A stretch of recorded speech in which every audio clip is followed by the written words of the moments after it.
What's going on, guys? Thanks for tuning in to another episode of the Red and Gold Standard Podcast. My name is Zach Hernandez, and as always, I am joined by my co-host, Mike Andrews of Nothing But Niners. Our guy, Matt Llewellyn, will be joining us shortly. He's on fatherly duties, putting the kids to bed. You guys know how it goes. Thank you, everybody, for tuning in tonight. I know we're fashionably late, as always, so thanks for rocking with us. We're going to be talking about the injuries, as always, as it is with the 49ers. Story camp or training camp storylines, battles. We have a joint practice coming up. I know everybody's talking about the 49ers training staff and strength and conditioning staff, and it's been flipped over multiple times since Kyle's gotten here. Is that the truth? We'll see. Before I toss over to Mike, if you guys are watching on YouTube, do us a solid, hit like and subscribe, hop in the chat. If you guys are watching on X, do us a solid, hit like and repost. Also hop in the chat. We can see your guys' comments on the live stream, so we want to hear you guys' thoughts. Let us know what you think. Good, bad, we're dumb, we're smart. You let us know. Mike, how you doing tonight? Hey, man, I'm excited to be here tonight, man. I had a really good day. I went to work, didn't know what to expect. I went in and I started working on a special project, and I did that for the whole day there. I came home. It was pouring. My father-in-law usually picks up my mom. Wow. My father-in-law usually picks up my wife from work. Don't tell her I said that, guys. She will kill me. Don't tell her I called her my mom. All right. But it was raining, so I was like, Pop, I'm home early. I'll go get my oh my God, I did it again. I'll go and get my wife so you don't have to go get her. And he was like, okay. So I picked her up. We went to the store afterwards. We bought a couple of things for ourselves. And then I had bowling tonight. Tonight, I bowled the best series I've ever bowled since I've been bowling without the wrist brace. And I've got this little foot support thing because I got the bad foot. So I was really happy and excited about that. And now I get to talk Niners. I mean, pimping ain't easy, but somebody's got to do it, baby. So let's go, man. I've been pimping the day, man. I hope you guys out there have had a pimping ass day too, man. That's right. That's great. That's great to hear. I have worked from home today and yesterday. Monday night. Yeah, Monday night. Fall asleep, and I wake up around midnight, and Tony's in my face. Tony's my dog, and he's all whining and he's uppity, and I'm like, I know what this means. He has to go out. Take him out. The poor guy's peeing out of his butt. It's just pure liquid. So I bring him back in, clean him up, and he, in the morning around 5 a.m. when I get up, I go to take him out again, and it's more. So I text my manager, and I'm like, hey, I had like 2 hours of sleep. I'm going to stay home today and look after him, take him to the vet. He gets looked at. And thankfully, I can work from home. So she goes, why don't you just pick up your laptop? That way you can work from home the rest of the week if needed. So this morning I went in and got my laptop, and I stayed from home again today. He's doing a little better. He threw up. How do I say this? His number twos are a little more solid. They're still soft, but yeah, it's been Did he eat something that he doesn't normally eat? Did he get into something? oh man, nothing's changed in his diet. Oh, okay. Chalk it up to Because him just getting older, I guess. you give my dog one thing that's not in his diet, and man, he gets the squirts. It is the nastiest thing. I want to ask you a question because my whole community, like, they have dog posts and they have bags in there, like, so you clean up after them. What do you do when your dog just squirts? You can't do nothing. You can't do nothing, bro. Like, if I was at my house, I would at least like spray it down. But I'm in an apartment complex. Right. Like, it's not like I could. There's no hose around here. I pick up what's pick upable, but how do you pick up a liquid? You're better than me because we have like the shovel one, like with the rake, and it just springs all over it. Then we have the one that like you squeeze it and it like opens and closes. And then we have the bags that we put our hand. I leave that shit there. I'm sorry. It's like, now, one thing go ahead. My dog does try to do like the scoop thing. Yeah. So if he does that, I can try to like grab the dirt because he's a heavy dog. So when he does it in grass, he takes chunks of the yard out. So I'll try to like get someone's grass. Like normally we let him in the backyard. Right, we don't, right. But if he's sick, I don't take him for walks. I let him out in the backyard. But you don't have that luxury because you're in the complex. Yeah. So I mean, it's like the best way to put it. It's like trying to scoop applesauce out of your hair with your fingers. Like how do you get that? You just can't. So you gotta wash it out. Yeah. So thankfully he's very weird, and even though there's 2 lawns out where I live, there's also a bunch of bushes, and he's a weirdo and he likes pooping in the bush. So he'll go and kind of off-road into the bush and then poop it, and it's not even visible because it just goes through the Oh, branches and then that's he good. walks Yeah. out. So thankfully he's a weirdo. But He's a shy pooper. I had a yeah, female like that. I He's don't a know, shy man. pooper. He'll be 13 this year in 3 months. I just chalk it up to him, his stomach getting a little weird. Try giving him some bread. I know you guys give him wet food or dry food. Wet. Try giving him a couple slices of bread. Let it something solid. That'll, you know what I mean? That always helps. My dog, Yeah. we had to find the right kinds of wheats and stuff that he wasn't allergic to. But when he gets like that, you just give him a couple of pieces of bread. We give him dry food, so when it happens, we know he's sick. Or he was given a treat that like he can have chicken bones, but if it's like fried chicken and you don't boil it first to get all the oil off, then he gets you know, it's usually stuff like that with him. But yours, you said he didn't eat anything new. He was on the refrigerated food for 5-6 years, and then took him in to get looked at because he almost had surgery. Sorry, guys, this is kind of we diverted off topic, but it won't be longer. And they found out that he had a heart murmur, and then they told us that could be due to him being on a grain-free diet for so long. So then that freaked us out. So then we switched him on to a grain diet immediately. But when we got him kibble, this mother effer had been on tasty refrigerated food so long, he literally looked at it and then looked back up. He'll go 3 days without eating. Yep. Yeah. So then we switched him to canned food with the kibble, and then I get your Mike. You would not believe the stuff I do for this dog. He gets pour water on top of it to make it soupier. He gets kibble, and then they sell these little soup packets, right? It's beef and gravy. So he gets the kibble with a packet of beef and gravy, and then he gets beef bone broth, and then he gets his canned food, and then I chop up like 3 to 4 blueberries, and then he also gets some scrambled eggs that I sprinkle in there. Oh my God. This dog eats better than I do, man. He does. He absolutely does. So, yeah. So when he has these episodes, we kind of have to bring it back to step 0. And right for the last 2 days, he's been on white rice and beef bone broth. So you could slowly start reintroducing, but like tonight, I reintroduced the beef in gravy, which this stuff smells good. Like I feel like I'm sometimes tempted to kind of take a swig out of this stuff, man. Yeah. But hey, he's eating good. He's 13. The guy could eat steak and eggs for all I care for the rest of his life. Yeah. You know, he's a dog I got when I turned 18. You know, he's been with me. Oh wow. Since I've been an adult. So that's beautiful, man. That's my dude right there. Let him get what he needs, man. That's good. Yeah. Anyway, sorry, a little bit off topic, but we got to. My whole point in saying all that was that I worked from home yesterday and today. Well, I didn't work at all yesterday, but today I worked from home, so it was nice and relaxing. Even though you still got to do the work, there's just something about being on your couch.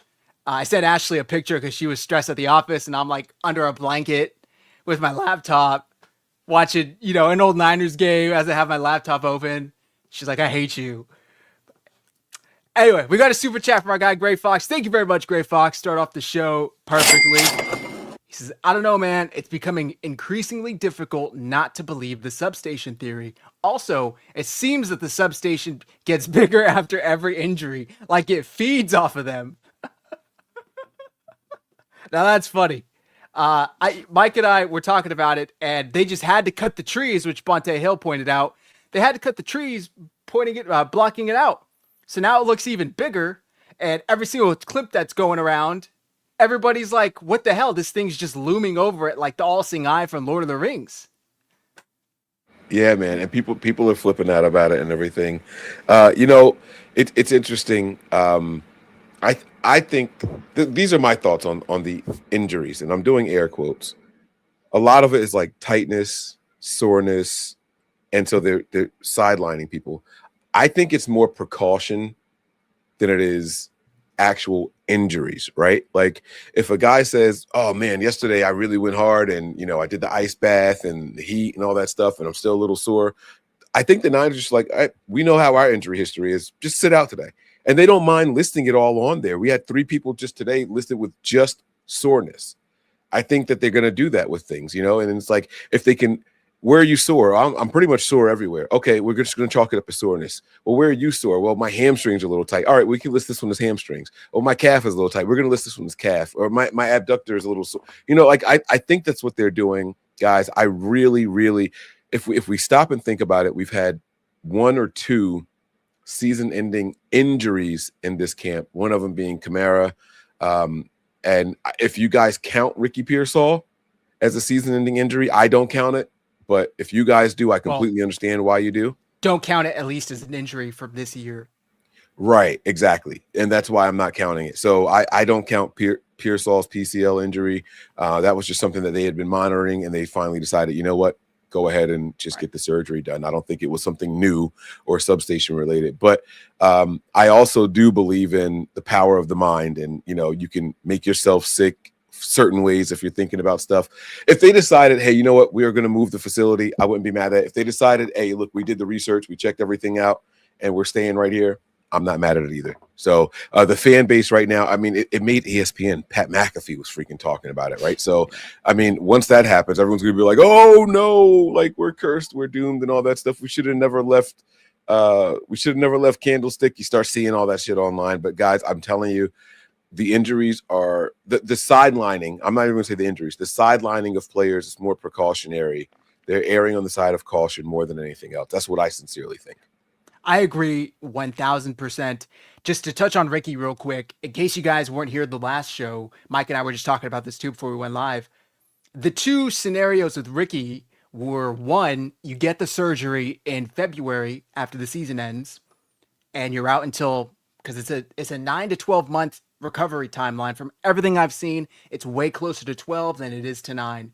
So you're most likely out until next January at the soonest, if not next February, which also means you're missing the entire 2026-2027 season if you get the surgery immediately after the season ends. Or you can allow 5 months to see if it heals on its own, and there's maybe a 10 to 20% chance that you can play this season without getting the surgery. And if not, we'll come back in August, we'll come back in July, and then you'll get the surgery then. Do the math, guys. He's still out for the whole year, and he's back in time for training camp in 2027, 2028. So either scenario, he's out all year. You might as well go with the scenario that gives him a chance to play this season. And it's not like they want to do the surgery. Everything I've seen, again, is this surgery is a difficult surgery. It's a difficult recovery. It's not like the ACL or even the Achilles where they've progressed so much. This isn't as common of a procedure. So they don't like to just do it just because. It's not like a knee cleanup where they were just trimming off some extra cartilage. This is a very difficult surgery to come back from. I've seen people say it's career threatening for Ricky Pearsall. Surgeons say that. So it's not something they just wanted to do. And I also see people say that the Niners completely mishandled this. Ricky Pearsall has agency in this too. If he wanted to have that surgery in February, he has his ability to go to his own doctors. He has his ability to go to his own second opinion, and he could have decided to do that even if it disagreed with the team's medical opinion. He didn't. I think he was in full agreement. Let me try and play this year. Everything he posted in the offseason, he seemed to be training, but there's just something different about football speed, football workout, football toughness that made the knee swell up after 2 practices. So either way, he was going to miss the season. They went with the option that gave him at least a small chance to play. So I want to ask this to everybody in the chat right now, and I know that on this show we click them, so we'll get to the answers afterwards. But for everybody in the chat right now, just give me a quick yes or no on this question. Had Ricky Pearsall gotten the surgery at the end of the season in January? Had he gotten it in January, February, would the Niners have been able to draft Stribling with their first pick this year? Just give me quick yes or no's. Because what I think is if Pearsall gets that and everyone knows he's out for the year and they know that they're at odds with Brandon Ayuk and they know that Juwan Jennings is gone, I think the whole league knows the Niners are definitely going wide receiver with their first pick. And odds of us getting the guy that they wanted, which was clearly Stribling, I don't think that he's there. So you guys in the chat, let me know just yes or no. Yes, we still would have got him, or no, I don't think we would have got him. And we'll see as we go through the comments later on what you guys think. We got one no. That's a great point. Mike. Because then who was their wide receiver one? Juwan Jennings leaves the free agency. Brandon Ayuk is sending shots over social media. Ricky's out for the year. They went and signed Mike Evans, but you can't tell me they're going to roll with Mike Evans and Jacob Cowing and DeMarcus Robinson. That's the other thing. Mike Evans was signed when the season started, right? So that happened in what, April? Right? Wasn't that right before? Was it March or April? Whenever the season officially started. But if he did the surgery in January or February, now people are going to purposely outbid the Niners for Mike Evans. You know what I'm saying? True. It makes even getting Mike Evans harder. Yeah. March 11th. Right. So I don't think that this was I think the Niners said, hey, listen, you can get the surgery, but if you can work with us and just wait until after the draft, we appreciate it. And I think that the draft rolled around. Hey, how you feeling? You know what? I actually feel okay. Let's hit training camp and see how I feel. You know what I'm saying? So I think that's how it happened, but who knows? Yeah. He signed March 12th with the 49ers. So there's no way. There's no way they would have been able to get him still. Either that or maybe a team trades up in front of them to get him, knowing that they're wide receiver needy. And by the way, speaking of this, I saw people saying how the 49ers, Ricky's a bust. Whether he is or isn't, I guess that remains to be seen based on how he returns. But if you look at the list of receivers that were taken in that draft, man, I just had it up. He's clearly the best out of all of that. Maybe you have an argument with Lad McConkey, but there's no other receiver. Let me see if I could find it really quickly. Oh, you're talking about the 2024 draft? Yeah. Okay, I'm pulling it up. I got you. 2024 draft list by position, wide receivers. Marvin Harrison, Malik Neighbors. No, it was, here we go. I have it here. I think you're looking at 2025. No, it says Harrison, Neighbors, Odunze. That was the following year. Ricky Pearsall. Oh, okay. So then maybe this is receivers after Ricky. Sorry. This is after. Yeah. So this is the 31st pick and after. And this is who's available. Ricky Pearsall, Xavier Legette, Keon Coleman, Lad McConkey, Jalen Polk, who just retired, by the way, Adonai Mitchell, who's on his second team, Malachi Corley, who I believe is also on his second team, and Jermaine Burton. Which of these receivers would have been the pick if not for Ricky? Exactly. And then Keon Coleman was my draft crush based off of size and speed, but he couldn't get it done in Buffalo. And Buffalo was the most wide receiver desperate team in the entire NFL. So that tells you everything that you need to know. They would have been wrong getting him. You know what I'm saying? With what we ask our wide receivers to do, he would not be able to hack it here. So thank God they weren't going with Mike's draft board. You know what I'm saying? The list that I had was everybody picked before him. And it looks like the NFL maybe got it right outside of Marvin Harrison Jr., who went 4th overall to the Cardinals. You got Malik Neighbors. I would take him over Ricky Pearsall. Rome Odunze, I would take him over Ricky Pearsall. Brian Thomas Jr., I would probably take him over Ricky Pearsall. And then there was Xavier Worthy. Maybe, right? Maybe. And then Ricky. So I think that the Niners got it right based off of who was available and who was left at that point. I just feel like when healthy, he proved that he could be a top receiver in the league. I honestly still believe that when healthy, Ricky Pearsall could be a top 10 receiver in the NFL. I think he could be a better receiver for the 49ers than Brandon Ayuk was at his prime. And that's really saying something because I thought Brandon Ayuk was a top 10 receiver in the NFL at his prime. So he could eat. I'm going to get roasted for this, right? I could have seen that JSN type trajectory for him if he were to play all 17 games last season. He was elite. He was elite. He led the NFL in the 3 weeks. I think he was like top 2 in receiving before he got hurt against the Jags last season. So he's talented, man. The talent is all there on display. He just, and I wouldn't even go as far, we'll wrap up with Ricky, but I wouldn't even go as far as say he's injury prone, right? He had like a shoulder injury that happened in preseason and then he got shot and then he played the rest of the season. And then he had this PCL strain that he had last year. You can argue it was mismanaged. You can argue he should have just sat out the rest of the season. He tried to play through it. Then he came back this season, and it's the same injury. So there's 2 injuries and a bullet wound that he's gotten, and that's it. So, all right, Mike. Yeah, Go ahead. yeah. Well, no, I was going to say, well said. Not injury prone. You can't throw that on him yet. Yeah. Davo412. I'm tired of using the win healthy on our players. Agreed, man. But I feel like that truly only applies to Ricky, because everybody else has largely been available. I do get what Davo's saying. Like Kinlaw, when healthy, if he could have stayed healthy, would have been really good. Like, you know what I'm saying? Like, and he's out trying to make a second half of his career. Solomon Thomas. I mean, this goes back to the Niners picks. I'm talking about the guys that people say, oh man, if they could have stayed healthy, what could we have gotten out of those guys, right? Not even healthy, but like just if they made better decisions, because it goes back to Reuben Foster even. You know what I mean? Right. Like there's just a lot of these guys. Aaron Banks was in and out of the lineup with injuries. You know what I'm saying? Dominic Pooney, if they stay healthy. So I do get what Davo was saying. But Ricky Pearsall, this isn't something that this isn't his fault. Yeah. Okay, so let's get into the news from today. This morning,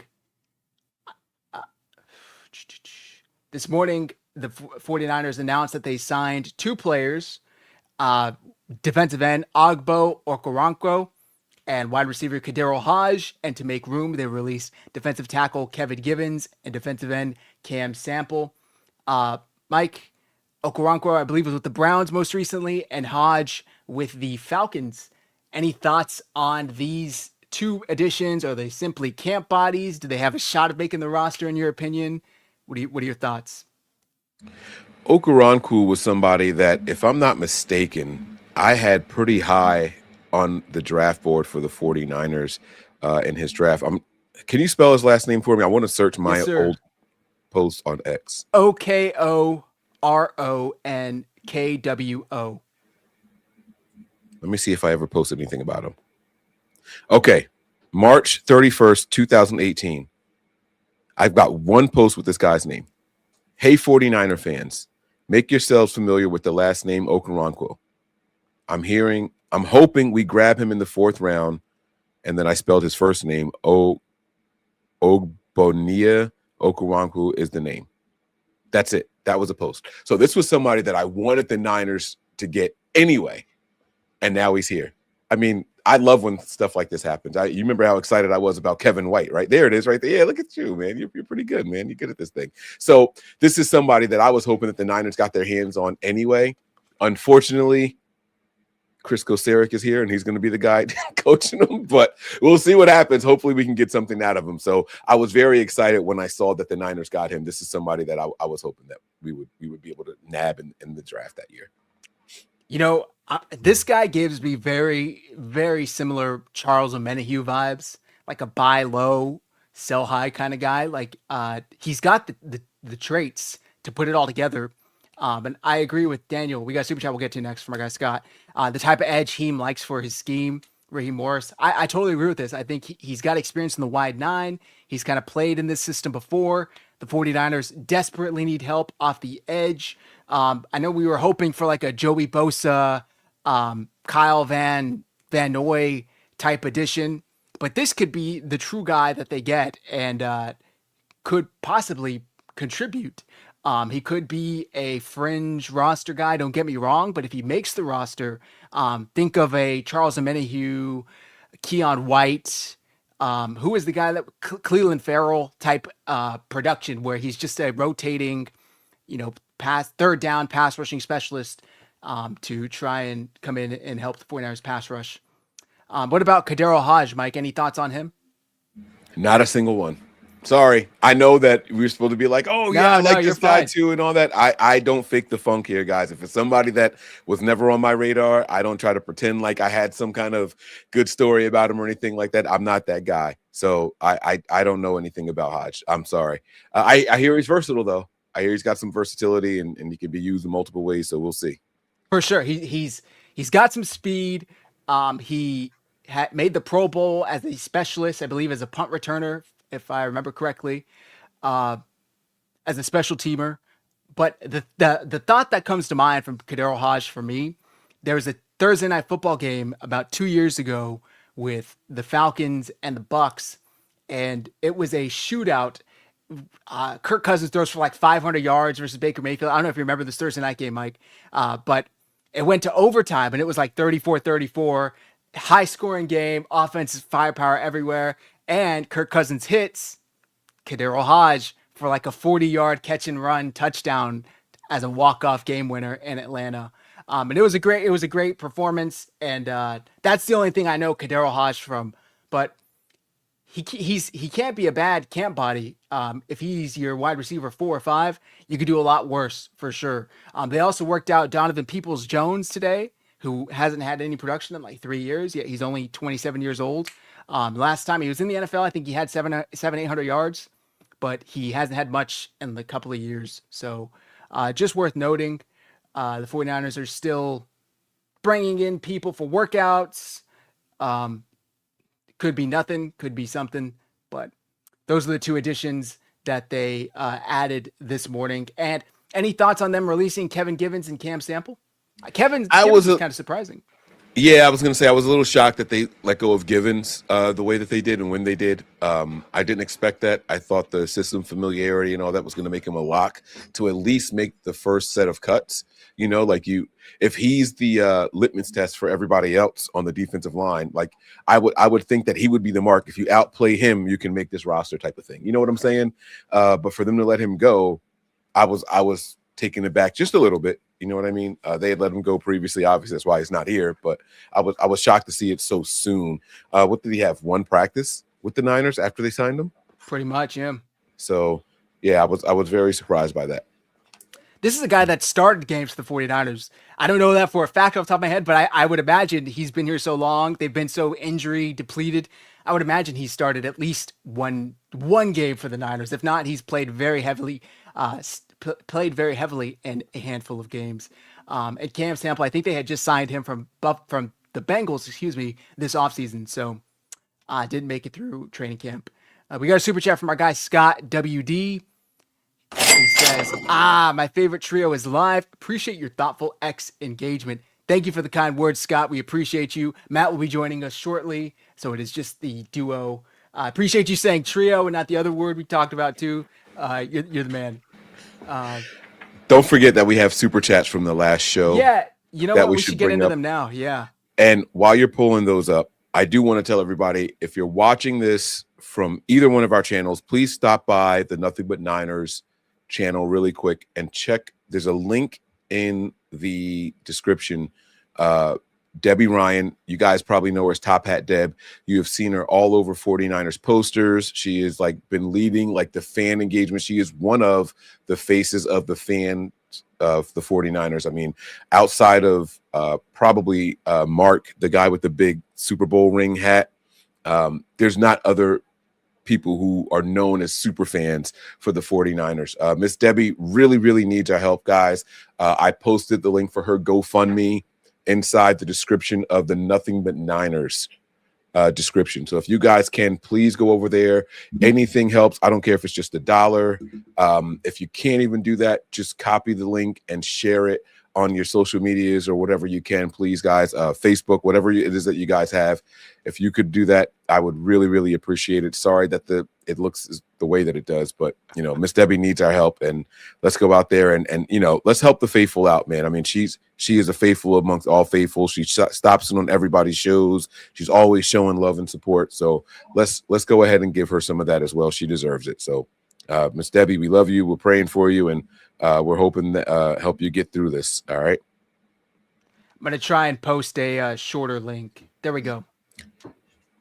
Okay, yeah, I copied it from Facebook, and then there you go. That's the link there. I should have put that one instead.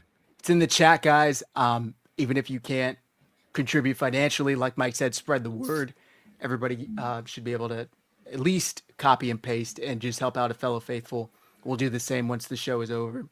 But we did have 2 super chats from the last show that we somehow missed. We really do appreciate that.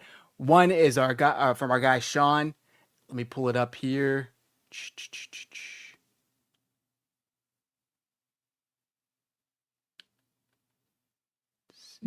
And it's so odd. I don't know how we missed them, but again, we apologize about it. Scott says greedy billionaires pushing 18 games, international travel, 4-day turnaround time, turf stadiums, prepare for more injuries and shorter careers. There's hard to find anything to disagree with that on, honestly. If they're going to push 18 games, to me, there's no way that they can't incorporate a second bye week, which screws me over because I had been asking for a second bye week and advocating for one to make the Super Bowl fall on a 3-day weekend. And then if they finally do add a second bye week, they're going to add an 18th game. So it's just going to skip right past the 3-day weekend. But damn. Yeah. They already got Valentine's Day. That's what they were aiming for, which is so messed up. Why would the NFL try to get the Super Bowl on Valentine's Day weekend? Like, that's some selfish shit right there. But they did it. It's already here. I think the Super Bowl is on Valentine's Day this year or the day before, right? The Super Bowl is – hold on. Now I got to look up the date. Let me see. Super Bowl. Yeah, it's on Valentine's Day, February 14th. That's crazy. Wait. Is crazy. Yeah. Right? Yeah, it is. That's so messed up, bro. That's so messed up. Like, why are they doing that to people? Why are they doing that? That's foul, bro. But luckily, I'm married and we don't celebrate Valentine's Day. So it's all good. It's all good. Even when we were dating, we didn't celebrate. It's not like, aha, I got you, so now I don't have to still be the romantic guy. But we just don't do it. If I sent my wife flowers on Valentine's Day, she'd have been like, you sent these to the wrong person. Your mistress didn't get her delivery. Like she would be like, don't give me flowers when everybody else is getting them. Like, she hates that. She hates it. So that is funny. Daniel brought up a good point. Grayson Halton came back from injury today, the 49ers rookie defensive tackle. That likely coincided with the release of Kevin Givens, who's also a defensive tackle.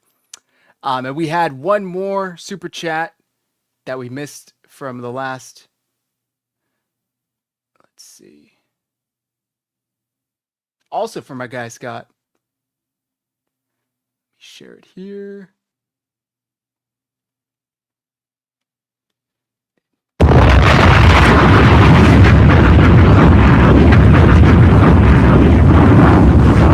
Let's go. Scott said, I came here because no bullshit, just passions for ball, no patience for fools, and Mike cracks me the F up. Drop a super, people, reward the good.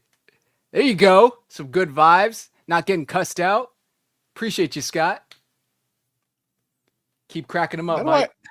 I don't know what I do to make people laugh, but hey, if you guys are entertained, then I'm doing my job. So, hey, thank you for the super chat. We really, really do appreciate it, Scott, man. You're the man. And I see we got our guy, Matt, in the back room. Matt, give me a thumbs up when you're all right. Let's bring him in. Let's get this party started, baby. What's going on? Oh, I just got to play daddy duty. You know what I mean? My 3-year-old wants me to read her books and stuff, so we got to get it done. There you go.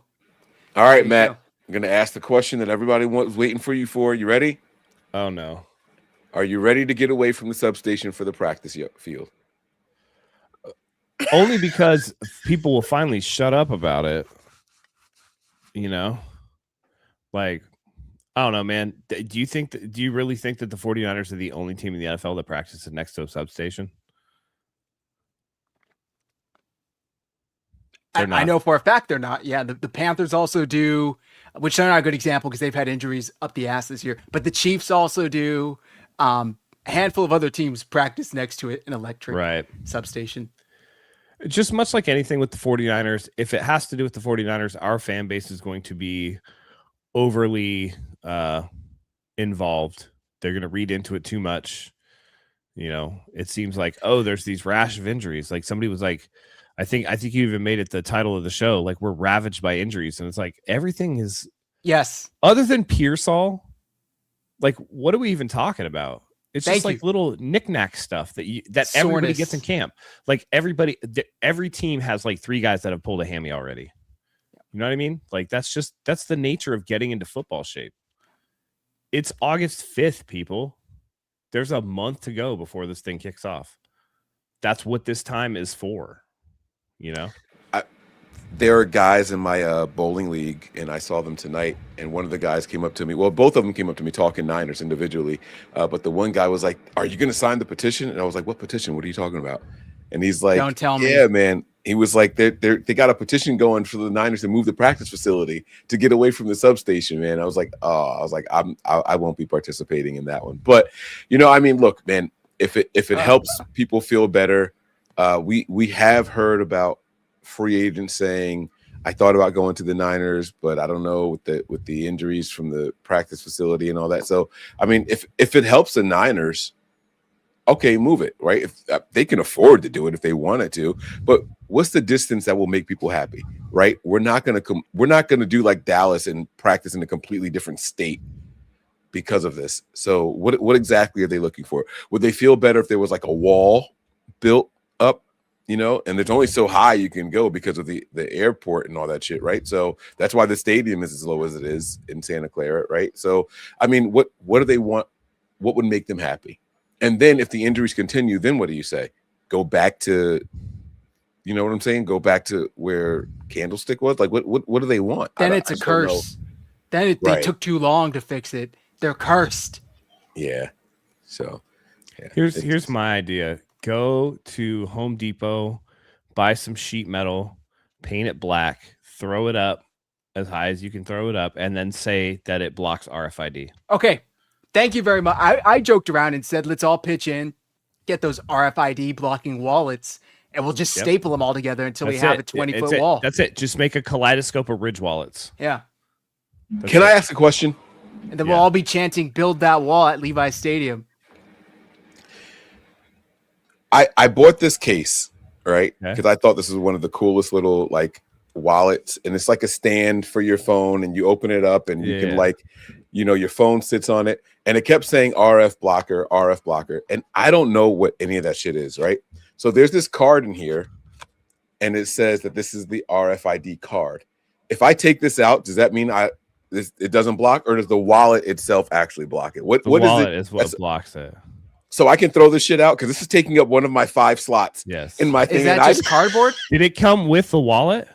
It came with the wallet. It was not inside of it. Let me see the front of the. Let me see the front of that. What does that say?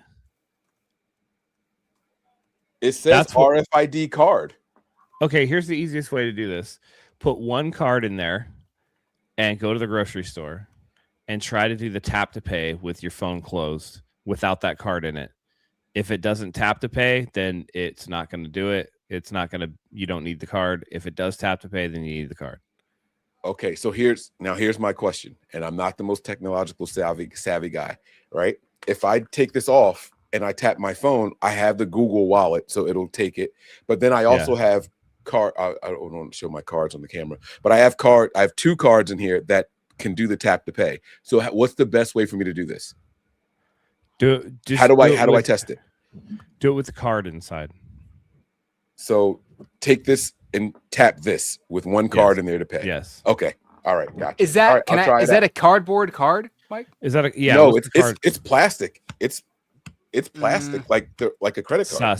Sus. Yeah. I would think it would need to be some type of metal. I have a Ridge wallet that's RFID blocking. I have the Ridge wallet, and it's metal. Yeah. Yeah, this is metal. That probably is. Yeah. I think it's this. Yeah. I will say this: I got this on Wednesday or Thursday, and my account got hacked on Friday. So I was also thinking, is this fucking card? Oh, sorry. Oh, well, it's cool. I was wondering, is this card sending my data somewhere? I have to get a new debit card already because my account got hacked. Oh yeah, what happened to you? What'd they buy? They got a decent amount. Apparently, it was a lot of sushi companies. 3 different sushi companies. 2 of them were in California. One of them was in like Ohio or Idaho or some shit like that. And they were wiping me out. I think you were part of a data breach, most likely, because I had to get a new debit card as well just recently. Oh, are you with TD Bank? I'm with USAA. Oh wait, TD Bank. My mortgage is with TD Bank. Yeah, that's what got me. It was my TD Bank account. My company card, I haven't seen anything. Somebody tried to get a $836 flight from Southwest, and I was like, "Oh no, my friend." Yeah, I blocked that card. So USAA, you can block your debit card immediately, and then I called them up like on the spot, and I was like, "That's fraud. That wasn't me." Yep. I got the text saying Within 2 days, I had that $836 back in my account. Nice. Yeah, TD gave it to me instantly. So I got a text message saying, "Did you try to make this purchase?" I said no, and then my phone rang immediately, right? But then I'm talking to them, and my phone starts beeping while I'm on the phone, and it says, "This is a scam call," right? So I hang up because they just hit me on hold for mad long, and then I called the number on the back of my TD bank card, and they were like, "Yeah, we didn't call you." So yeah, all of that was like linked together. Yeah. It was so weird because they knew the last 4 of my card. You know what I'm saying? They were like, "Oh, can you put in your information?" I didn't put in anything in because TD sends out the alerts regularly that says if you get a call and they say it's us and they ask you to verify numbers of anything, your address or your card, don't do it. It's not us. We're not going to ask you for that information. Yes. So I hung up. I called them. They got rid of all the pending transactions that I didn't know. There were some that hadn't even hit my account yet that were pending that I couldn't see, and they refunded all of it immediately, and they issued me a new card. The card hasn't come in yet, but this happened this weekend, so it's only Wednesday. Actually, it might be in the mailbox. You know what? I would recommend to everybody, because it's free and it has no impact. Lock your credit. You can lock your credit on 2 of the 3 pretty easily. I forget the third one. The third one you have to call. You could still lock, but if you ever need to have your credit ran, it won't go through unless you unlock it. So I had my data breached a couple of years ago and my identity was like stolen. And ever since then, I've kept my credit locked. And if I go to apply for something, it's automatically declined. But if I unblock it and then they run it, it goes through. So as far as I've been told, there's no negative impact towards it whatsoever. It's not like it hurts your credit score. So, and you can do it pretty easily online for 2 of the 3 credit bureaus. So, that's my 2 cents. Okay, Matt, we were talking about this wasn't credit though. It was weird because it was my debit card specifically. That is crazy. That's more so if like somebody's taking out loans in your name or somebody's pulling up credit cards or stuff like that. It won't go through. Yeah, man, and they got the crazy shit where like people can like borrow against your mortgage and shit, and it's so we see it all the time. Home title theft and shit. Oh my god, it's insane, man. You think you own your house, and then suddenly you have a $500,000 loan on your title, and that's why you get title insurance, people. That's what I work in. That's why I get title insurance, because we will go to court for you. Really? I didn't know that was a thing. All right. I'm going to be talking to you after this. We'll defend your title policy. Yeah. We'll pay it out. Okay. Title insurance. Wow. So, Matt, we had just talked about the 49ers adding Ogbo, Okoronkwo, and Kadero Hodge, camp bodies, slight fringe roster guys. We had talked about the injuries already. And again, I think the 3 of us are on the same page, whereas if there were a game this Sunday, almost all of these players would be practicing to play. I think they're leaning on the side of extreme caution and not even risking it. Stribling had some hamstring tightness and they immediately held him out. Mike Evans had quad tightness. They've held him out. People are like freaking out. He just did like a 30-minute interview with KNBR Monday morning, and then that morning it was reported that he wasn't going to practice. I don't think he would have gone and done that if he was going to be seriously injured. So I can't imagine any of these players are long-term hurt. No, and this is like the fans should want this. The team is pulling players a little too early rather than too late, and now everybody's just complaining, you know?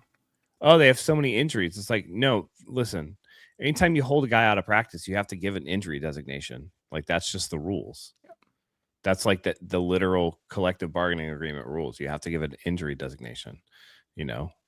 I don't know, man. I just think people are freaking out. It's much ado about nothing. Like I said, it's August 5th, man. You know, like, one of the worst beat writers that we have, and not even really a beat writer, he's really just a Philadelphia Eagles fan masquerading as a 49ers guy, was talking about the 49ers have 20 injuries, and then the fake doctor guy was like, I mean, I'm sure he's a real doctor, he's just not a real good one, was like, we'll name them, and the first 3 he listed was sore, and it's like, sore is not an injury, right? Also, like, Kittle was included in that. Yeah, and it's like that was a pre-existing injury, right? It's like, what are we doing, man? Yeah, I think Michael Williams was on there too. Yeah. Michael Williams, like, Kittle. Alfred Collins was on there, and Collins had an off-season shoulder thing. It's just like, man, it's so disingenuous. Yeah, it really is. But it gets the national headlines. If we're into October and people are missing games because of things that happened during the games, then come at me. Yeah. All right. Because you know what you never seem to hear in the middle of 49ers football season is players getting hurt in the middle of practice. It's always residual from the game. That's true. So, that's a really good point. You know what I mean? This is the gear up time. Nobody's in football shape right now. Yeah. That's the whole point of this. Yeah. Matt, Niners Worldwide wants to know what headset. This is the Arctis 7. Arctis 7. Arctis 7. Yeah. I've had this for like 2 or 3 years. Yeah. Also, something that acting head coach Chris Forster said today, which I thought was pretty smart and just true. He said, you got to be very careful that we were not trading reps in August for reps in January. And that's exactly true, because what's the point of having Mike Evans go out there and practice right now just so what, to avoid the media? If he's going to end up with like an injury that piles on and the compounding effects make him miss games at the end of the season. We're trying to keep these players. You can't have it both ways. You can't shame the 49ers for being one of the oldest teams in the league on average, and also shame them for wanting to take care of their older players when they have a little, bruise here, a strain there, a tight muscle here. Like, they're being smart about it. Speaking of the age thing, I saw something. I was working or driving to work. I don't remember what it was, but I couldn't click the actual post and do the research. Did I see that we have a 27 or 28-year-old rookie on this? Is that right? It was like the punter or some shit like that. Like there's a Baumeister, like, maybe. How old is he? I think that's who it was. He's a rookie. Yeah. He was undrafted. I think that's who it was. Like, that's going to skew the age so much for the 49ers. John Weeks is 40. Trump Williams is 38. Kyle Juszczyk is 35. Jake Brendel is 33. I mean, those four alone are going to spike it up. Let's see. Did you say 27, Mike? I thought they said 27 or 28. Like, I was like, wait, a rookie that old? I heard about the one guy that was like a tight end for like 8 years in college. But that was like last year. I don't know. Yeah, Jack Baumeister. He's 27 years old. Oh yeah, 27. Yep. He was born in 1999. So it's like, what are we really talking about here? Like, are we really that old, or do we have, or is it just the year of older rookies entering the NFL? Yeah. You know what I'm saying? So yeah, there you go. I mean, that's gonna skew the numbers a lot, man. I think we kind of we hang on to these things a little too much. You know what I mean? Like a punter that's good can play into his 40s. You know what I mean? Same with the long snapper. Right, exactly. So I mean, I think the positions make a difference. Yeah. If you take even Trent and John Weeks and Kyle away, I'm sure that number drops dramatically. And by the way, the difference between us and say the Colts, who are like the 15th or 16th oldest team, we're talking about an average of 8 months. 8 months. Right. Yeah. It's like it reminds me of that. Is it CSI or not CSI? I think maybe it is CSI, where that meme where it's like, she was only 18, you sick fuck. Like, that's what, like, we're talking about 8 months here. We're talking about 8 months. Like, it really isn't that big of a difference when we're talking about averages, and the number is only skewed higher, like I said, because of those players. We got another super chat from our guy Scott. Thank you very much, Scott. He says,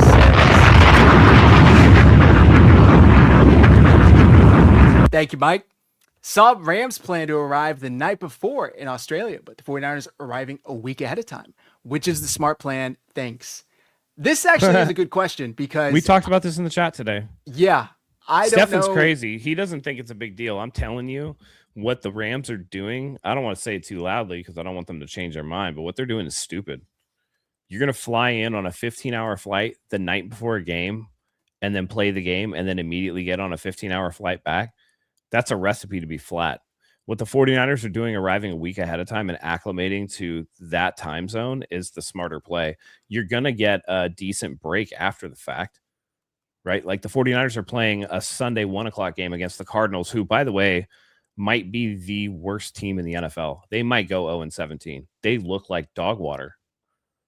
Do you see that? I feel bad for Jeremiah Love he looks like he's going to be, just absolutely getting nowhere. Absolutely getting nowhere. Yep. Michael Wilson's the only dog they have on that team. So we'll see. I mean, listen, it don't matter if the dog or not. Somebody's going to old yeller their ass all season long. I think they're going to be up there / down there with the Dolphins. I'm telling you, man, like I'm watching their practice and like people, like their fan base is glazing Carson Beck. And I'm like, Carson Beck is ass, dude. Like he's cheeks. We'll see him tomorrow night. We'll look decent. We'll look whatever. And in big spots, just doesn't come up big. But like I said, Jeremiah Love, he's going to be Ashton Genty 2.0, like no hole to run through. And this is going to be a carbon copy of Las Vegas this season last year with the Cardinals. They're just going to be the worst team in the NFL. Yeah. I don't get this logic though. They're trying to say, oh, we did the same thing in England or UK when we went and played the Jags last year. We arrived the night before, we played the game, then we left immediately after. It doesn't give your mind the time to like acclimate, so you don't need to. It's not the UK, bro. We're talking about Australia. Like I think this is like a 17-hour flight or something like that. I don't get the logic. I'm with you, Matt. I'm going to shut up about it and hope it hurts them. And you're crossing the international date line and you're going in the wrong direction time-wise. Like you're going complete opposite time. Mike, any thoughts on this? I'm all for the way the Niners are doing it. Get there, get acclimated, rest. If you got to spend 2 days sleeping, you got to worry about jet lag and all kinds of shit. I mean, people who have pending ailments, that's going to determine whether or not they can play. Now you're going up there in the air, and what is that going to do in the tube? You know what I mean? Like I think that's very, very risky. And like Matt said, we should say kudos to the Rams. Good job. That's the smart thing to do. We should be trashing what the Niners are doing and promoting this. Like, let the Rams go out there and do that. I think that's crazy. Put all your money on the Niners right now. All the money on the Niners right now. You're right, Mike. Let's look into the camera and be like, yeah, 49ers, there's definitely not any studies that show that getting somewhere and working out and doing walkthroughs can help with jet lag. Okay? Don't say that. Well, I'm not going to wink any harder. My eye's going to pop out of my head. Might as well arrive the morning of. Yeah. Might as well. Doesn't matter. Just 17 hours in a plane. Stefan was like, well, it's first class. I'm like, okay, listen, they got Wait, what does that mean? I saw Rams players saying that too. We're not talking about flying coach here. This is a private jet.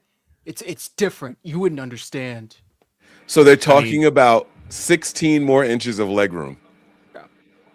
But even if it's configured in a way where the players can like move around a little bit, it's not free reign to move around like you can once you land and get off, and you can stretch your legs and stuff like that. Yeah. Listen, a plane is still, the dimensions of the plane are still the dimensions of the plane, and those dudes are massive. Yep. So there's going to be people who are going to be, again, tight, like locked up. I know when I fly like 3 or 4 hours, I get off that plane, I like stretch my back a little bit, like my legs need to get stretched out. Just sitting there for however long, and listen, my wife knows anything more than a couple hours, we're flying first class. So I kind of do know what's going on. So it's silly talk, man. Is this official, by the way? Are they really doing this? It was according to reported. A reporter, like a reputable reporter, right? Wasn't it Dan Jordan Graziano? Schultz or Dan Graziano, maybe. Yeah, somebody like that.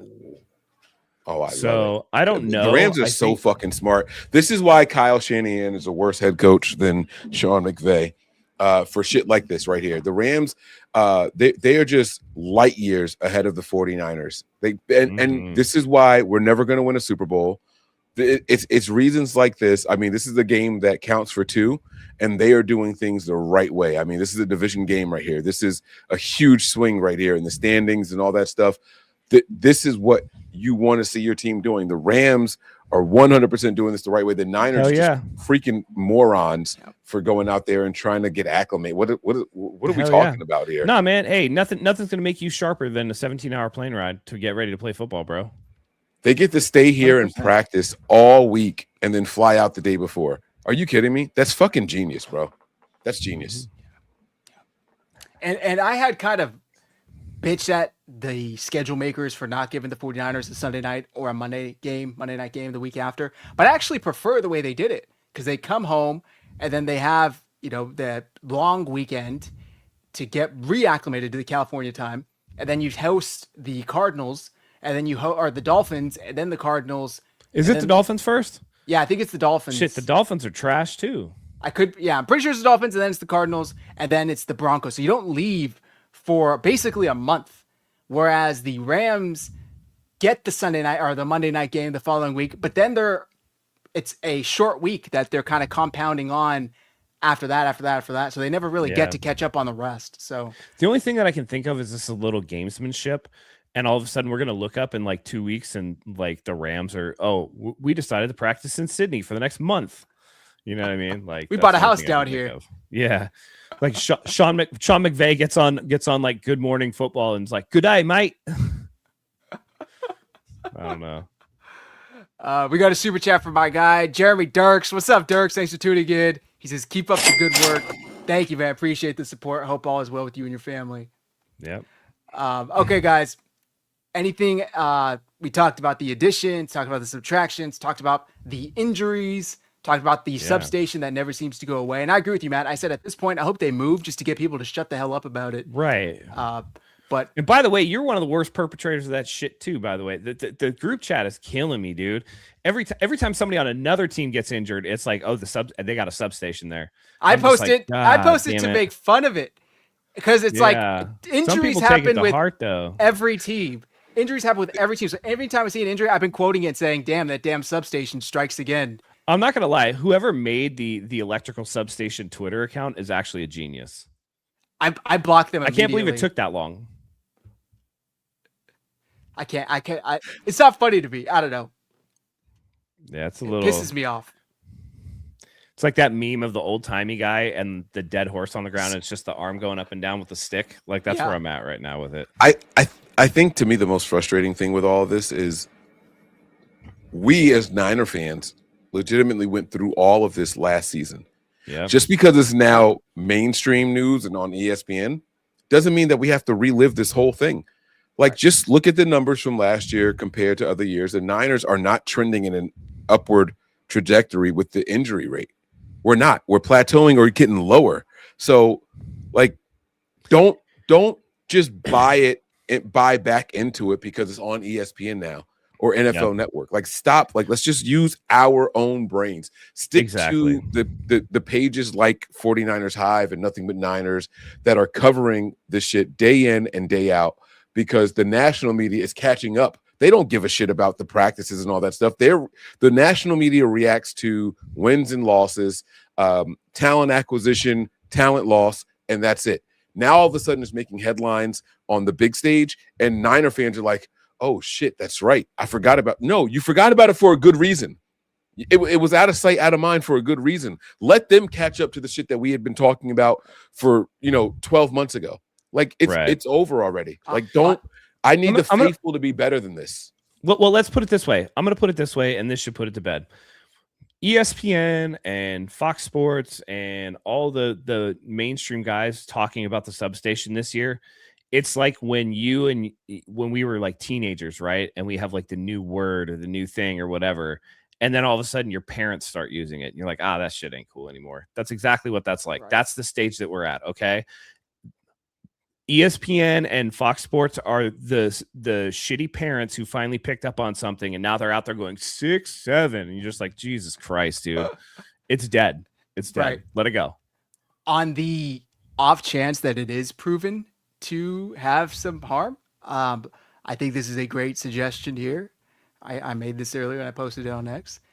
We host weekly joint practices with the Rams and the Seahawks, and just allow things to happen naturally. More or less harm than the sun that can like literally fry all our electronics with one little belch of EMF.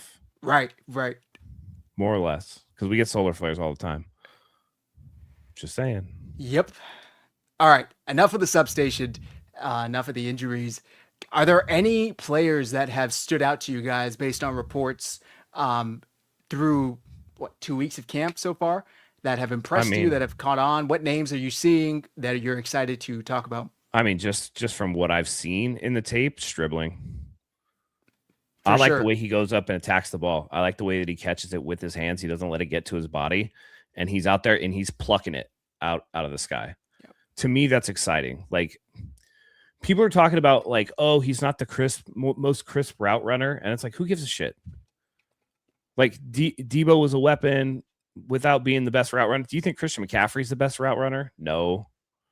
Mike Evans. I mean? There's a lot. Mike Evans not the best route runner, and by the way, he leads the NFL in active career receiving yards. There's a lot of guys that aren't the best route runner. Like Tyreek Hill, not the best route runner. Was very effective before his injury. So route running will get you somewhere, right? But he's 4.36 speed. He's a guy that looks to play a little bit bigger than his frame. So he's 6'2", but his wingspan is that of a guy who's 6'5". And then he's got the large hands. So hand measurement at the combine was 10 inches, which is, I mean, that's on the larger side. So again, going out and plucking the ball out of the air. It looks like the 49ers may have gotten something right at the wide receiver position in terms of what he could bring. A little bit more steak as opposed to the sizzle that we were getting with like Ricky Pearsall, and that's no shade to Ricky Pearsall, right? Ricky Pearsall, great route runner, but apparently built out of tissue paper at this point. So Stribling's a great pick. Seems like a great young man too. His dad was a Marine, grew up in that environment. I watched his interview on KBR. Just seems like a very well-spoken, mature young man. And by all reports, he's the dog, and the 49ers are lucky to have him. Mike, I'm interested to see who you are going to pick. Yeah, same room. I've been hearing reports about, believe it, 2 different wide receivers that I'm really, really excited about. And Zach, if one of yours is a wide receiver, I'll only name one. It's not. Okay. Please feel free. All right. Bergen and Watkins. They are kind of buried on the depth chart, but every time I see that Evans is out, Pearsall's out, so these guys are getting thrust in there. Other than the one day, I think it was 3 practices ago, it was like nobody was getting separation, so they did a bunch of gadget plays with Debo to see if he could still do it. Other than that, I've been hearing nothing but positive things about Junior Bergen and Jordan Watkins. Jordan Watkins? What's Watkins' first name? Is it Jordan? Mm-hmm. Yeah, I've been hearing nothing but positive things about them, and what excites me the most about those 2 guys is the sub 4.7 speed, 4.37 speed. I really, really like hearing that. I've been dying for the Niners to finally start utilizing some of these guys that can get shit shaken with the ball in their hands after the catch. And so, we were hoping that even Cowling would do it, but Cowling's name isn't the one that's rising. And I'm seeing and reading a bunch of positive things on it. I follow Nick Wagner, and he does a really, really good, long, extensive breakdown after every practice. And those guys' names are constantly coming up in there. So, I like what I'm seeing and hearing and reading from those guys. The wide receivers, the young guys, the inexperienced guys are taking advantage of the opportunities that are being given to them. And I love reading that. It's great. It's absolutely great. Great shout. I'm worried about going into the season with Robinson as wide receiver 3, Christian Kirk is wide receiver 3, right? He's been killing it from all reports too, though. I saw 1 or 2 good ones for him. Yeah, I'll give him that. But I don't want to see it again. I did that last year. Fair. I'm not trying to be funny at all. No shade at all. I don't want to see him be that guy. I think the argument is just that what he is. Whereas, and know what he's capped at, whereas the younger guys could provide more that we haven't had yet. So right. I get you. Daniel Garcia, maybe I'm dumb. Who is Rowe? Who's RO? Does those initials ring a bell to you guys? RO. I don't know if he's Renardo? Randy Orton. Let us know, Daniel. Mike, for me, and Mike's going to love this, it's your guy. It's your Jersey guy, Jair Brown.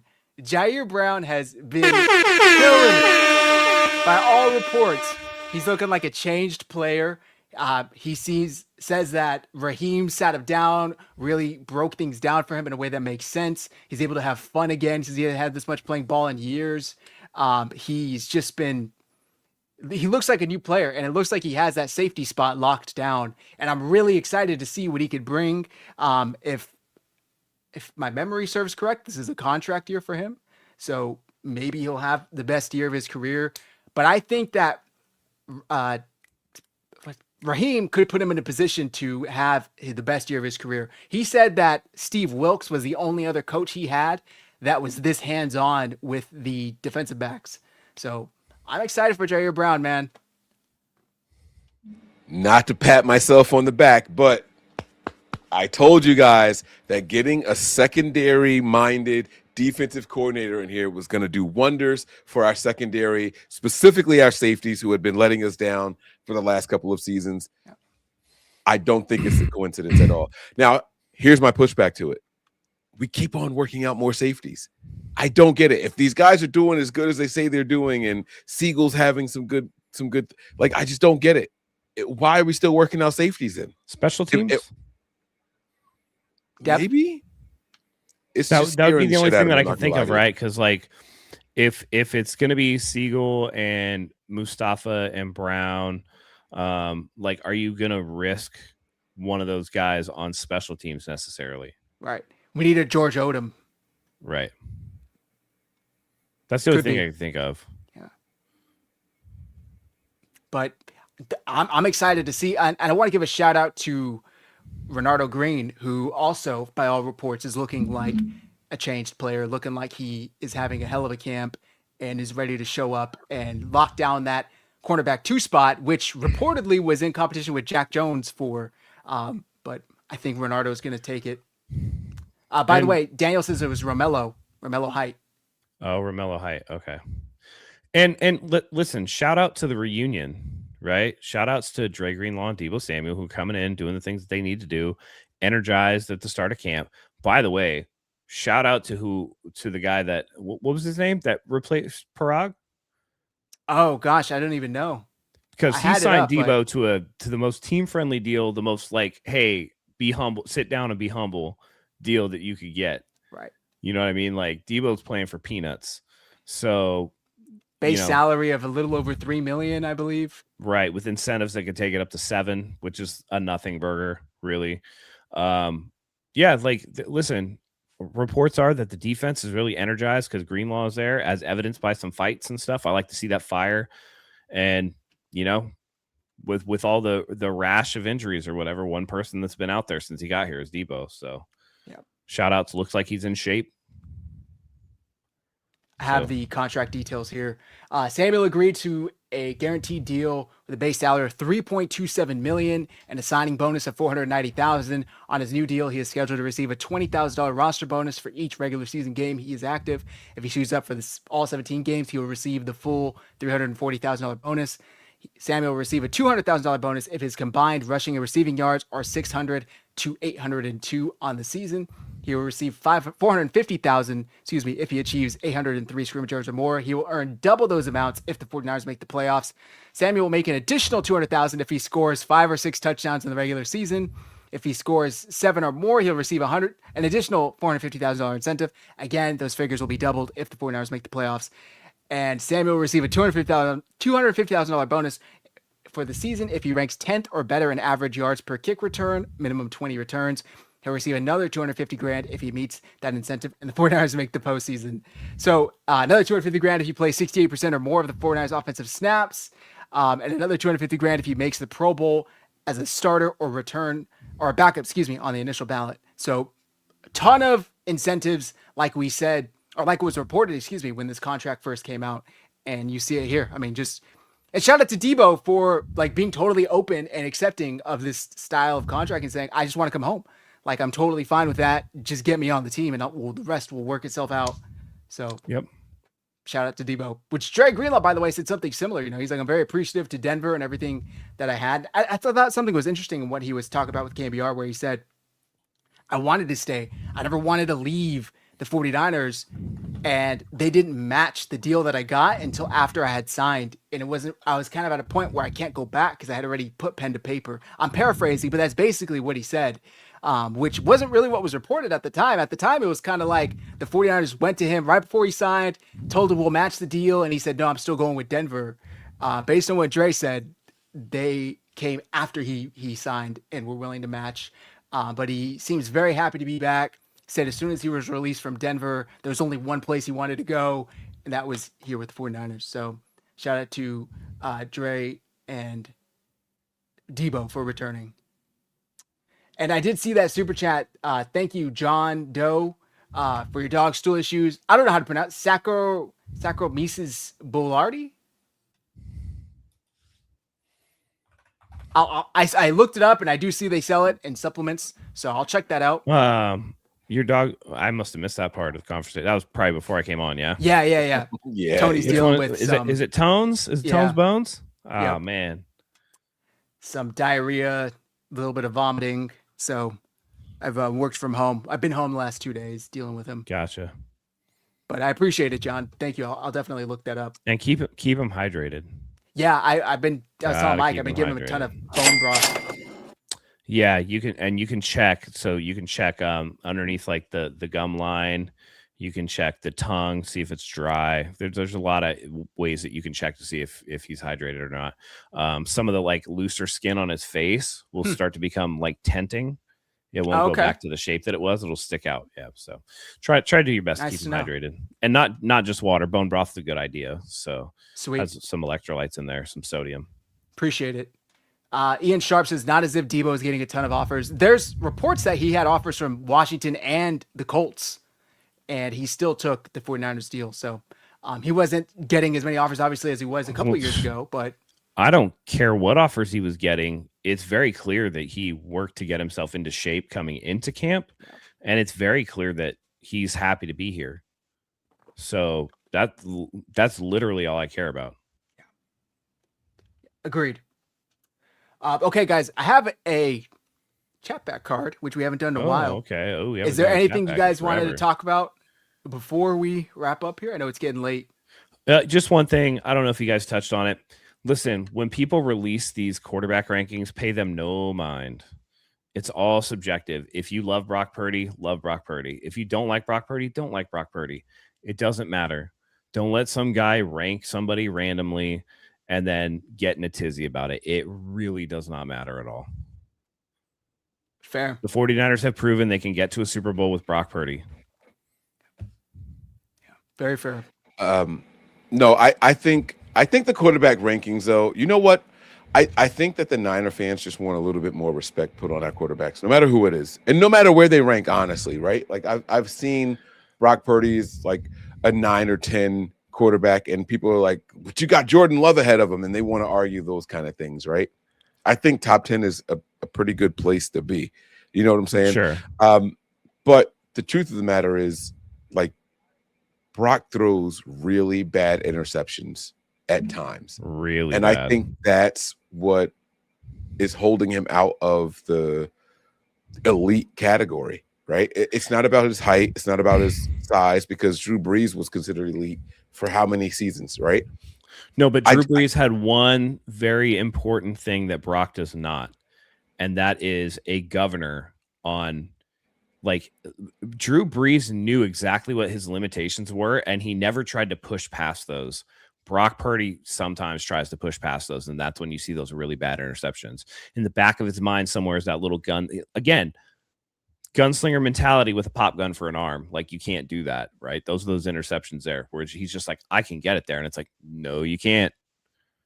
So hopefully he can tamp that down. That's the one big area that I see the difference between the two, because his X's and O's decision-making in football is actually like elite, and his processing is elite. Just when he gets in trouble when the play breaks down and he tries to make too much happen. Did he freeze for you too, Mike, or is it just... No, he's still okay, it's just me. It's just me. Okay. I don't know why StreamYard does that to me. I will say this, though, to what Matt was saying. I think that he'll get that governor with experience and time, right? Drew Brees wasn't that when he was finished. Like, they hated him in San Diego. And he honestly had a rough couple of years in New Orleans. Like, he had to work through, he wasn't quite Jameis Winston with 30 and 30. You know what I'm saying? Can I just correct the record, though? The fans in San Diego love Drew Brees. The team did not like him. The team, yes. The team didn't, yes. Yeah. So and I don't mean his teammates. I mean like management. Not a faithful 80-80. What's a good interception? Like a 3rd and 15. You need to get the down no matter what. Game on the line, maybe. This chart I brought up is interesting because it basically talks about how, I don't want to say careless you are with the ball, but it's like, when do you turn over the ball when you really don't need to? Early down interception rate is the y-axis with all Hail Marys removed. An arm punt is the x-axis. So I think you want to be to the bottom right? That would be the best. I mean, even arm punt, I don't have a problem. Who's that in the bottom left? That's Caleb Williams. Yeah. Yeah, I mean, like even arm punting is whatever. I'll give you guys a perfect example. The perfect example of a bad interception. The very first play of the game against the Colts last year, the very first play. So we get the kickoff, the offense runs on the field, and it's a pick six. Very first play of the game. Bears. I'm sorry. Yes, Bears. Yeah. Very first play of the game, right? Not necessary. Don't force that shit. I don't think there's ever a good interception, but a good interception in terms of like that definition, if you're going to define it as such, would be like Brock Purdy makes the correct decision, hits a receiver in stride, and the receiver just like drops it. It's a tip drill. It's a pick. Like, that's not on Brock Purdy. You hit a receiver in the hands and it pops up in the air. He doesn't catch it and it's picked. That's not on Brock. You know what I mean? Or the flip side is what Aaron Rodgers is notorious for on the third or fourth and longs, and they decide to go for it, and he just throws like a Hail Mary to somebody, and it gets picked, but he's tackled right away. We were going to punt anyway. Which so is the arm, that's the arm punt. Yeah. Right. Yeah, the arm punt. So like those are the two differences, right? I'm not gonna charge it to Brock if it comes off of somebody else's hands, and I'm definitely not going to charge it to him if it was fourth and forever. And we decided here's an example of a good one. Do you remember last year? Was it last year against the Panthers? When J.C. Horn just essentially covered like 3/4 of the field and picked that off in 2 seconds. I mean, sometimes you just tip your hat to the defender for knowing what's going on and being able to come from a blind side where the quarterback couldn't possibly see him. And he just made a hell of a play. Sometimes the defense just wins. Yep. So yeah, this chart, way too risky throwing on early downs. That's where Brock ranks. By the way, last thing about quarterback lists. If you still have Patrick Mahomes as your number one quarterback, I don't take your list seriously. Yeah. Dude has been that's the fucking truth. Mediocre for 4 seasons now. Mediocre. I don't know if it's 4, maybe 3, but for sure three or 4. Since Eric Bieniemy has been gone. The Super Bowl season against the 49ers was the last good one that he had. 23. Yeah. 23. So he's going into his 4th season. Right. So, but Eric Bieniemy is back. So he left after that Super Bowl, and I was doing this exercise with Ali. Right, we're doing this like so there on betting sites, you can pick one team from each division to pick the over under and put your card together for you pick all the teams over under one team in each division, and you can place your bet. And then the Chiefs have a line, and I think it was like 9.5, maybe 10.5 wins. Right, but you don't know what to expect because Eric Bieniemy is back. Period. If he never left, you're taking the over easy, right? Because the Chiefs are a 13-win team every single year when Eric Bieniemy is there. Right now he's back. So did Patrick Mahomes regress, or did the offensive design of the plays and maybe Bieniemy was Andy Reid's governor? Matt was talking about governors earlier, right? Maybe he was the guy, like he was the little angel on the shoulder saying, hey, maybe not right now, we can run this play, but in a couple of let's set it up a little bit more type of thing. They were missing that. There's nothing wrong with that to say that, say that about Patrick Mahomes. So I'm willing to give him a little nugget. Maybe he is more of a system guy than what we actually realized. Who knows? But as far as decision making, as far as him scrambling out the pocket, holding on to the ball too long and all that shit, he really, really regressed since that last Super Bowl, like what Matt was saying. So I'm not here to sit here and cape for the guy at all. He got smoked in the Super Bowl against the Eagles. I mean, he looked like dog shit in that game. So I'm not here. The second Super Bowl. Did he play the Eagles twice in the Super Bowl and the Niners twice in the Super Bowl? What a fucking puss. Oh man. Anyway, sorry. But so that's where I'm at with it. Since 2021, Patrick Mahomes has 61 picks in the last 5 years. 61. He should not be number one on anyone's list. I don't give a fuck how much you like anybody. There's that stat too where he has the most picks negated by penalties. Yeah. over the past couple of years. I don't know if he's still at the top, but last I saw he was. He hasn't had a quarterback rating over 95, over 94 even in the last 3 seasons. His QB rating last year was under 90. Yeah.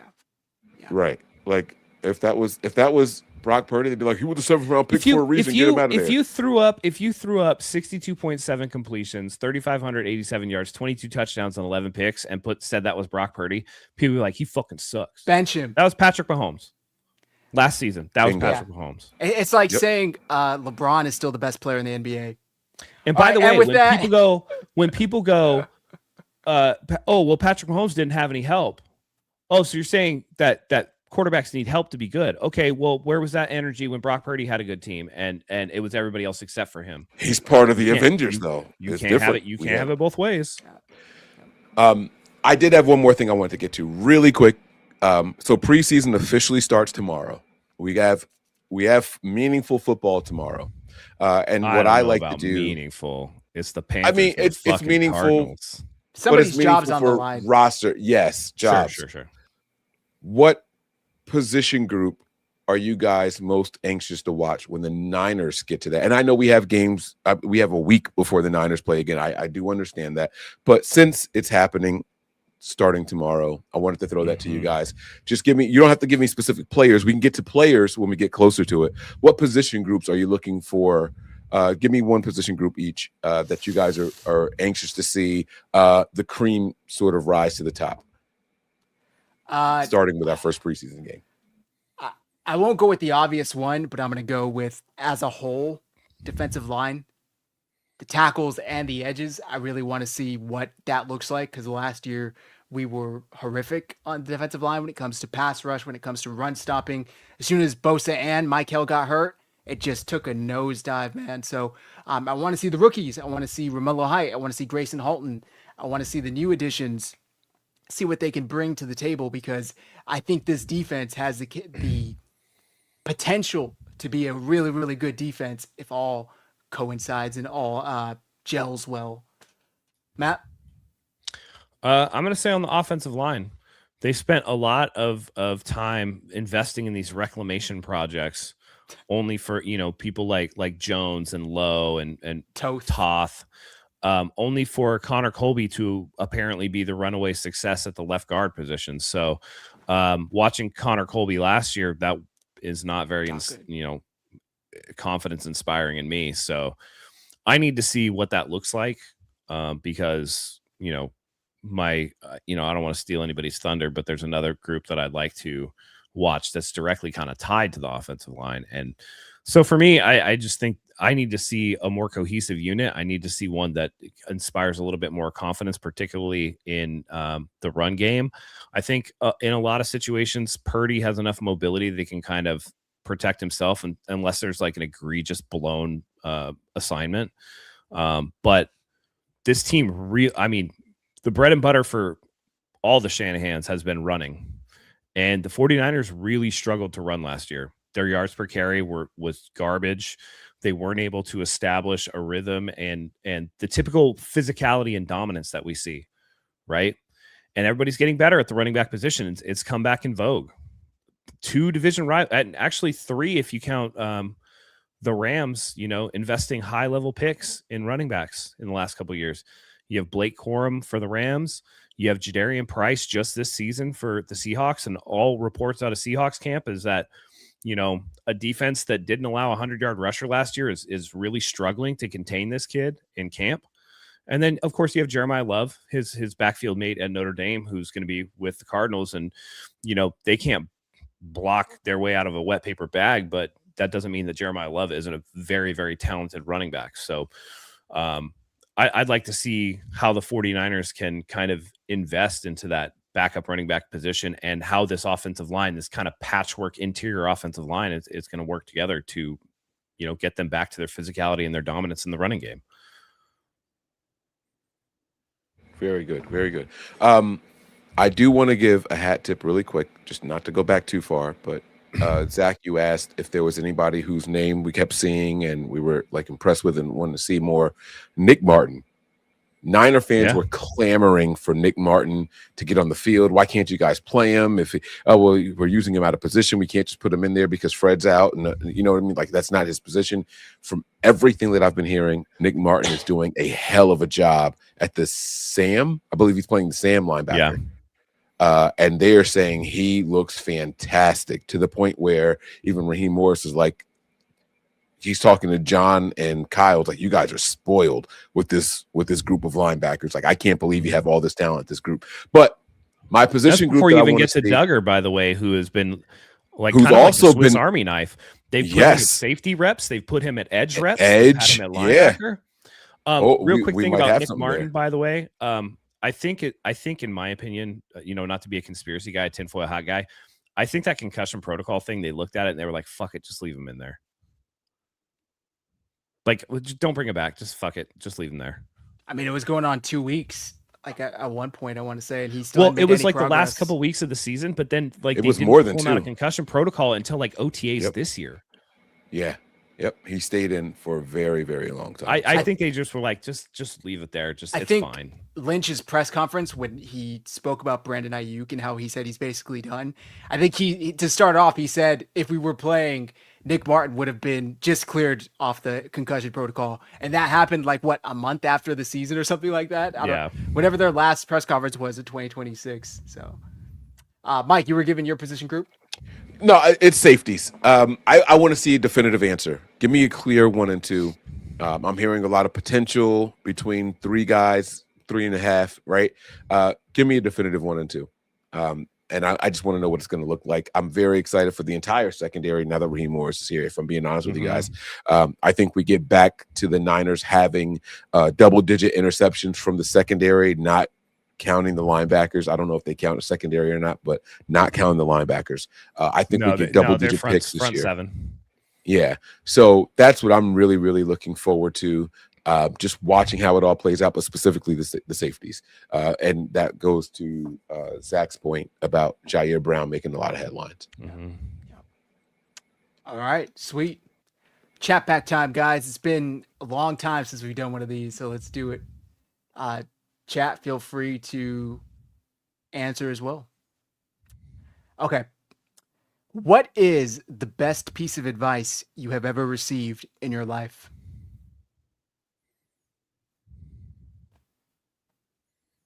Think long and hard.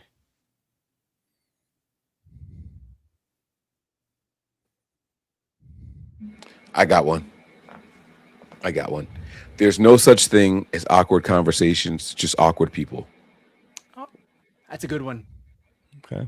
It applies to as a manager, as a husband, someone in a relationship where communication needs to be clear.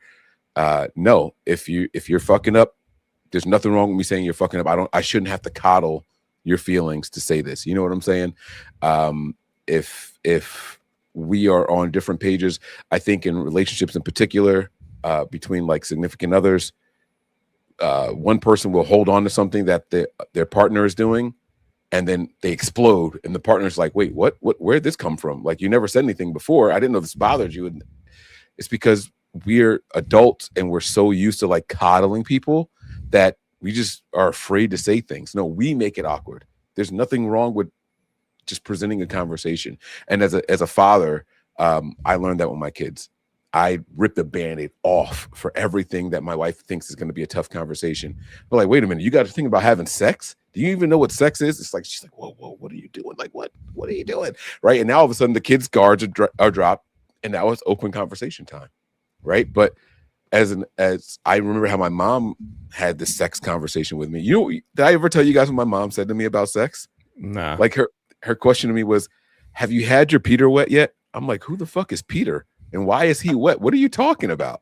Like, I had no idea what she, and by the way, I was like 17 years old. Like, mom, yeah, it's, you know what I mean? Like, it's over. Like, you know what I mean? Peter's wet. Like, right. But a single mother with 3 sons, you know what I mean? Like, I do understand the awkwardness for her bringing it to men.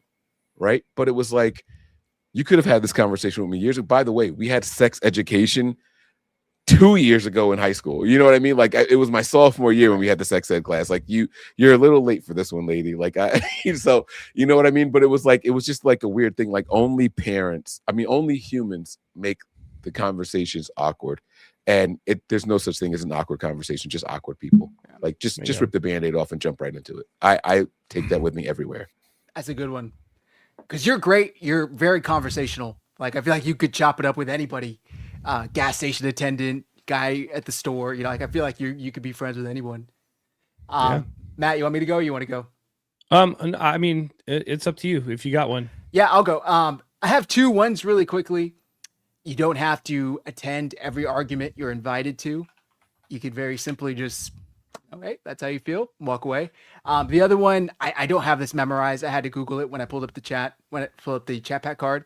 It's a Marcus Aurelius quote. You have power over your mind, not outside events. Realize this and you will find strength. And a lot of people worry about shit that they have no control over. And I get it. Don't get me wrong. I find myself doing it from time to time, but it's like, if you have the power to control it, then make sure the outcome is that of which you want it to be. And if you don't have the power to control it, why are you worrying about it anyway? What's going to happen is going to happen. And what do they say? Anxiety is just punishing your mind for something that may not even happen. So learn to control what you have control over and let the rest fall to the wayside, because you can't do anything about it anyway. Yeah. Solid. I like that. I like it. I've got a couple. One is the only stupid question is the one that goes unasked.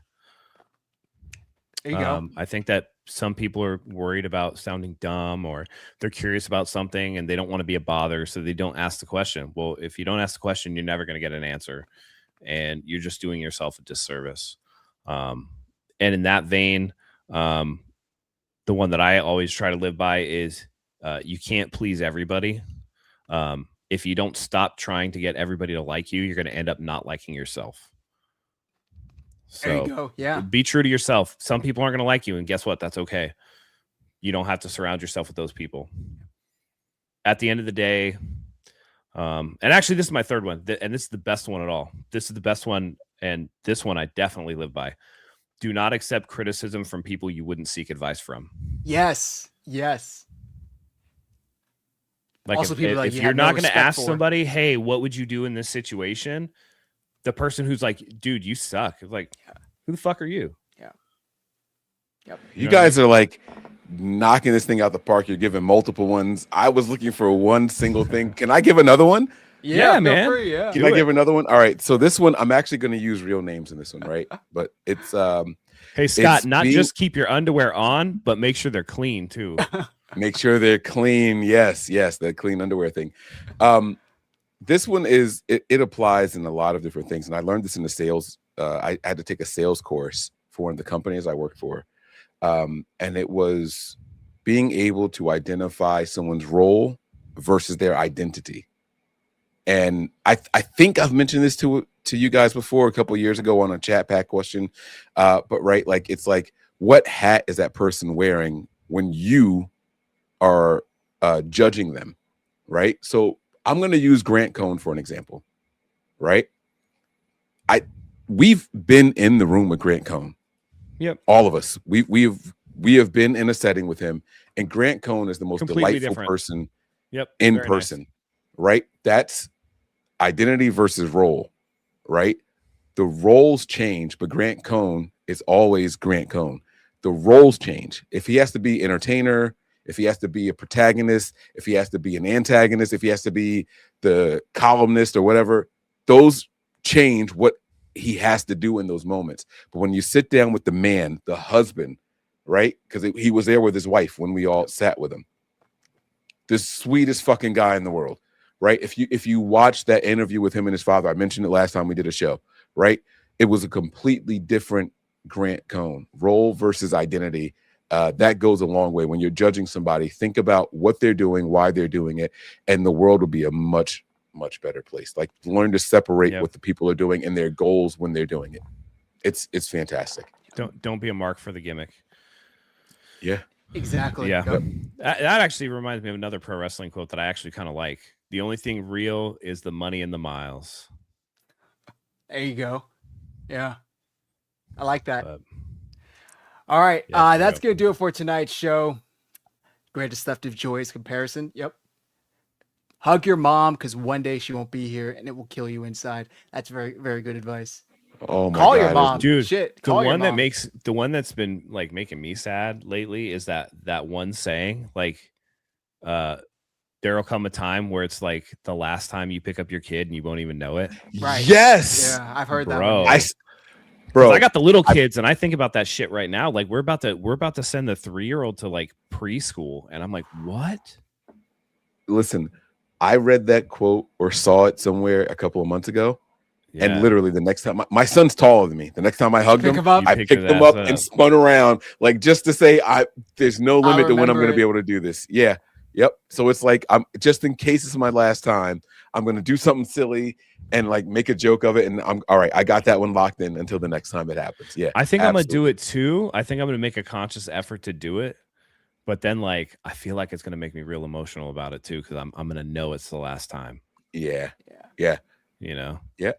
Yep. And I mean, with your son, that's a beautiful thing. But like, I got girls, dude. You got daughters. I got 3 of them. Yeah, I got 3 of them. Different. Yeah. You know it's different in a way. You know what I mean? I have my middle daughter. Sorry, not to get off on a tangent. I know we got to wrap up. Not to get off on a tangent, but we've been having flash flood warnings here, so it's been really, really hot. And so this week we're getting a lot of hard rain for an hour at a time. Then it stops. Hour at a time, and it stops. My middle daughter is terrified of thunderstorms. Like she heard someone say that rubber is what's the word? But like it's an insulator for lightning. Yeah, lightning. Yes. So she's literally asked, Dad, the forecast says it's going to be a storm. Can I go to the car? Like she wants to sit in the car because of the rubber tires. Yeah. Right. So the other night, everybody's sleeping. It's like 3 a.m. and we get a really bad storm. The thunder hit so hard over our house that not only did it shake the house, I thought my kids had the bowling balls and like throwing them on the floor upstairs. And I woke up to yell at everybody. But then I heard the rain outside. Right. So I sit up in bed and I listened to see if she woke up because she's terrified of this. She's absolutely terrified of thunderstorms. I didn't hear any movement, but I cleared a spot in the middle of my bed. So if she did wake up, I would have a spot for her in between her and my wife, in between me and my wife. It's like little stuff like that that makes me like just because she's not allowed to sleep in our. I don't want to put her business out there, but she's got like what's the word? Continence issues. So she's not allowed to sleep in our bed. She can come in there and hang out with us as long as she wants, but she's not allowed to fall asleep in our bed. But that night I was willing to make the exception. It's a fucking mattress. You know what I mean? Like, yes, it's a $6,500 mattress, but like, it's just a mattress. Like, this is my daughter. Like, I wanted to be there for her in that moment. I cleared a spot. You ain't like your Nana and she slept through it on everything, Mike. Bro, I can't because I'm a hot sleeper. Plastic, I'm just gonna be drenched and it's gonna stick to me. Sound too, right? It's like, oh my God, it's terrible. God damn it. Yeah, it's terrible. But like, it's little stuff like that that saying that you're talking about the last hug and all that stuff. Like, it's like this might be the only time she's allowed to sleep in my bed. She hasn't done it since she's been a kid. All the other kids have been allowed to sleep in our bed if they want, except her. She can stay in there until she falls asleep, and then we wake her up and we take her back up to her room. You know what I mean? So it's little stuff like that. That night I was completely prepared for it, but she slept through the storm. She didn't even know what happened. So yeah, it's little stuff like that. Like, I just don't like this was the last time I hugged whoever, or this is the last time I lifted up whoever. Yeah. Yeah. So yeah. Good stuff. Good talk, man. This is absolutely phenomenal, man. Yeah. By the way, rest in peace to your cousin Megan, Retro Gaming 07. Yes. Hate to hear that. Thoughts and prayers with you and your family. Absolutely. All right, guys. Thank you for tuning in tonight. Mike, I can combine you guys' names there. Mike, please let the folks know where to find you now that the season is here, baby. The season is here. Just dropped another video on Patreon over there for my top tiers over there, and then it'll eventually trickle down to the rest of you guys, and maybe it'll make its way to YouTube. But patreon.com/NB9ERS And this is the portion of the show where I usually tell you guys to go and follow everybody else. But what I'm going to do is go back to what I did in the middle of the show, refer you guys to the link in the description of the Nothing But Niners episode for tonight. Miss Debbie is looking for a little bit of assistance. She is a staple in the 49ers community. Guys, please go over there. Click the link for the GoFundMe. Thank you for popping up there on the screen, Zach. I really do appreciate it. If you guys can give, if you can't give, share it. If you can give, and then share it also. Every little bit helps. Please, guys, absolutely help out if you can. Let's keep the 49ers community uplifted. We need each other more than you guys think. I just recommented it. That way it's fresh in the chat. Yeah, thank you. All right, guys, that's going to do it for tonight's show. Matt, please do us the honors. Yep, tonight is the last night where we won't have at least some form of football during that said, week or proceeding or whatever for the rest of 2026 and into 2027. So the season's here. Every Thursday from this night out, we're going to have football. Some Fridays, some Saturdays, a lot of Sundays, a lot of Mondays. So buckle up, get ready for it. I'm excited for the 49ers. Weird week 1 for them, but I want to see what they do coming up in joint practices against the Titans. And then, of course, their exhibition schedule. We get to see some of these rookies and some of these players that are fighting for a roster battle. But we're going to bring you all the content. We're going to be on here each and every week, breaking down what's going on, bringing things to you live. So for Mike, for Zach, for myself, we couldn't do this without you. We hope you join us. And until next time, go Niners.